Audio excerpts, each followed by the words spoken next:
여러분, 사단은 우리에게 이처럼 헛된 삶의 목적과 동기를 심어줍니다. 오늘 말씀은 오늘날에도 우리를 유혹하고 우리에게 심지어 잘못된 가치관, 삶의 목적을 또한 사단이 예수님을 통해 시험함으로 보여주고 있습니다. 그리고 그것은 우리가 평생 내려놓아야 할 것들에 대해서 말씀을 하고 있는 것입니다. 나는 열심히 살았는데 왜 기쁨이 없습니까? 이 관계가 무너졌기 때문에 그렇습니다. 행복은요, 소유에서 오는 것이 아닙니다. 행복은 무엇을 가졌느냐가 아니라 내가 누구와 관계를 맺고 있느냐는 것입니다. 육은 사는데 영은 점점 메말라가고 있습니다. 육은 풍족한데 영은 점점 기갈에 처해 있습니다. 떡으로만 살 수 있다고 그렇게 육신의 탑을 계속적으로 쌓고 있습니다. 그런데 사단의 시험을 이기신 예수님을 통해 우리가 알 수 있는 것은 결국 말씀을 떠난 인생은요, 망한다는 겁니다. 여러분의 삶을 떡을 위해 살지 마십시오. 무엇을 먹을까, 무엇을 입을까, 무엇을 마실까를 염려하는 것은 결국 내 삶에 내가 주인 되어 염려하는 교만함입니다. 하나님의 영광을 위해 산다는 건요, 우리의 삶의 자세라고 저는 말씀을 드렸죠. 삶의 자세에서 우리가 늘 예배하는 자세로 살아간다면, 우리가 늘 하나님을 대하듯이 사람을 대하고, 우리가 하나님의 일을 하듯이 우리의 세상 일을 하며, 우리의 가정에서 하나님의 자녀들을 돌보듯이 가정에서 일을 한다면, 여러분, 그것이 곧 하나님의 말씀으로 살아내는 것 아닙니까?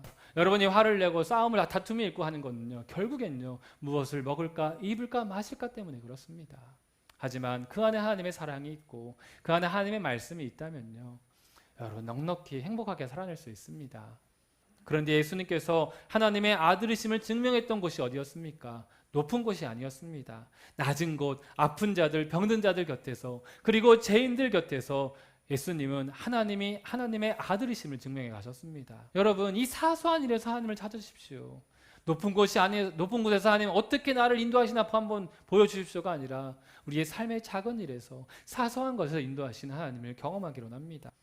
인간의 교만함이 끝없이 하나님을 시험하고 있습니다. 하나님이 하나님 되시는 것, 내가 하나님의 자녀임을 증명하는 것이 하나님이 나에게 무언가를 해주고 들어주고, 세상 사람들에게 저 사람 교회 다니니까 사업도 잘 되고 승진도 잘 되고 돈도 많이 벌고, 예수님은 사단에게 단호하게 말씀하십니다. 사단아, 물러가라. 기록되었을 때 주 너의 하나님께 경배하고 다만 그를 섬기라 하셨느니라. 세상 것을 다 얻지 못해도, 세상의 명예를 누리지 못해도, 높은 자리에 오르지 못할지라도, 먹을 떡이 없어도 결코 세상을 섬기지 말라고 하십니다. 인생은 성공하기 위해 사는 것이 아니기 때문에 그렇습니다. 하나님께서 가나안 땅으로 인도하실 것을 기다리며 광야를 걸어가는 것이 여러분 인생입니다. 때로는 광야가 우리에게 고난을 주기도 하지요. 실패를 주기도 하지요. 그래서 광야에서는요, 좋은 집, 성공, 물질, 축복을 구하지 않고 오늘 하루하루의 은혜를 구하게 됩니다. 매일매일의 말씀, 매일매일의 은혜로 살아가는 것이 여러분 우리의 인생이라는 것입니다. 그래야 기쁨이 있고요, 그래야 행복하다라는 것입니다.